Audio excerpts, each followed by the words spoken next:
Hi friends, welcome to Sachi show. आप सभी को हमारे इस चैनल और हमारी टीम की ओर से पराक्रम दिवस की बहुत सारी शुभकामनाएं।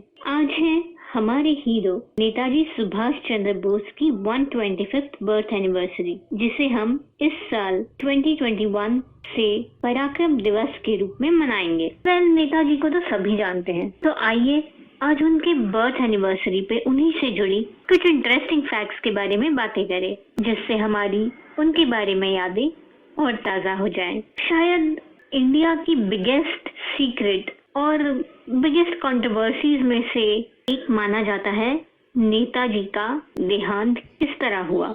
जो पब्लिक डॉक्यूमेंट्स में सबके सामने है, क्या वो सच भी है या सच कुछ और है, जिसे आजाद हिंद का सबसे बड़ा नेता होना चाहिए था, वो शायद कहीं गुमनामी में खो गया।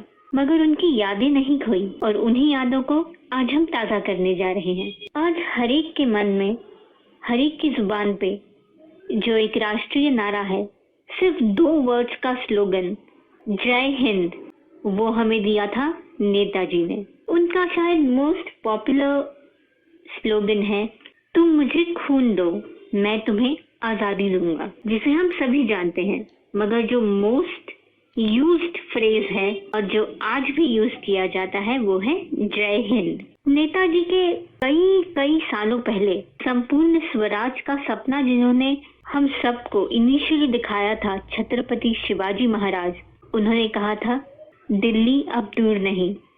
और इसी संपूर्ण स्वराज के सपने को आगे बढ़ाते हुए नेताजी ने कहा चलो दिल्ली। इसी के संदर्भ में उन्होंने जब आईएनए का गठन किया तो उनका एक बहुत ही पॉपुलर सॉन्ग जो हम आज भी यूज करते हैं, जो स्कूलों में आज भी गाया जाता है एज अ पैट्रियोटिक सॉन्ग, वो है कदम कदम बढ़ाए जा, खुशी के गीत गाए जा, ये जिंदगी है कौम की, तू कौम पर लुटाए जा। यूं ही छोटे छोटे कदम बढ़ाते बढ़ाते नेताजी सुभाष चंद्र बोस एक इकलौते ऐसे इंसान थे, yes, you heard it right, the only one who crossed the borders of India to safeguard the Indian borders.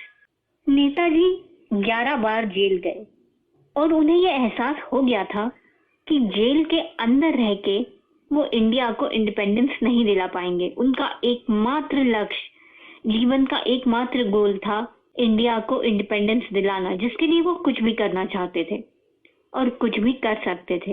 इसलिए उन्होंने ठान ली कि चाहे अकेले ही क्यों नहीं, पर वो इंडिया से बाहर निकल के इंडिया की इंडिपेंडेंस के लिए फाइट करेंगे। ऐसा जज्बा और किस में होगा?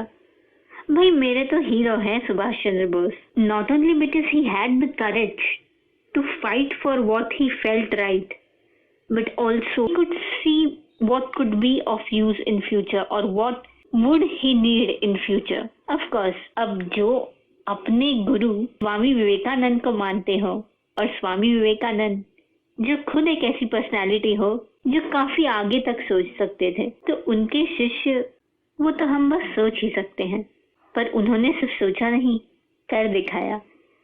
और इसी रेडियो स्टेशन से पहली बार उन्होंने गांधी जी से आशीर्वाद लेते हुए उन्हें राष्ट्रपिता कहा था।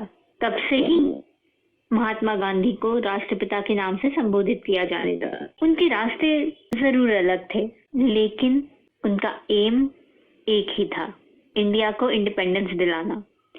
मगर नेताजी टुकड़े टुकड़े वाली इंडिपेंडेंस नहीं चाहते थे, वो चाहते थे संपूर्ण स्वराज।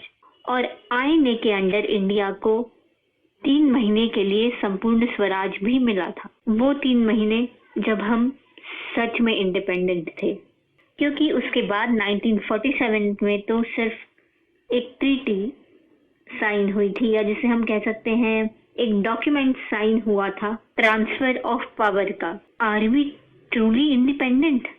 आप अपने आप से पूछिए। भाई मेरे मन में तो हमेशा ये सवाल आता रहता है।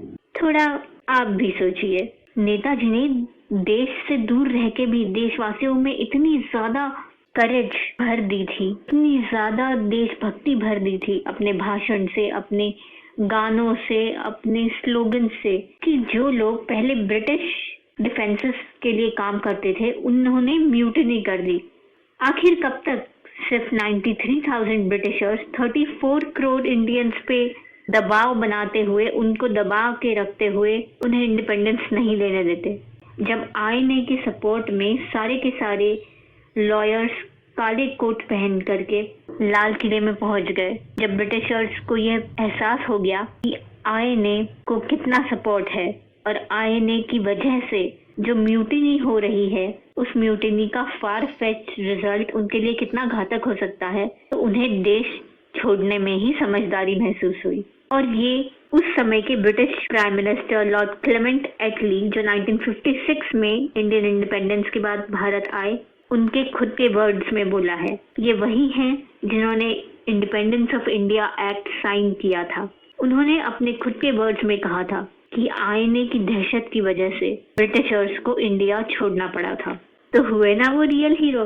पर आज पता नहीं क्यों कई सारे रीजंस की वजह से हम नेताजी के बारे में या इंडियन नेशनल आर्मी के बारे में उतनी बातें नहीं करते या उन्हें उतना क्रेडिट नहीं देते जितना कि उन्हें मिलना चाहिए। उनके इस 125th बर्थ एनिवर्सरी पे आज जब हम पराक्रम दिवस मना रहे हैं, तब नेताजी सुभाष चंद्र बोस को सच्ची श्रद्धांजलि यही होगी कि उनके बारे में सारे डॉक्यूमेंट्स डिक्लासिफाई किए जाएं, उनका actual contribution for Indian independence acknowledge किया जाए और उन्हें वह सम्मान मिले जो उन्होंने आज इंडिया को दिलवाया है।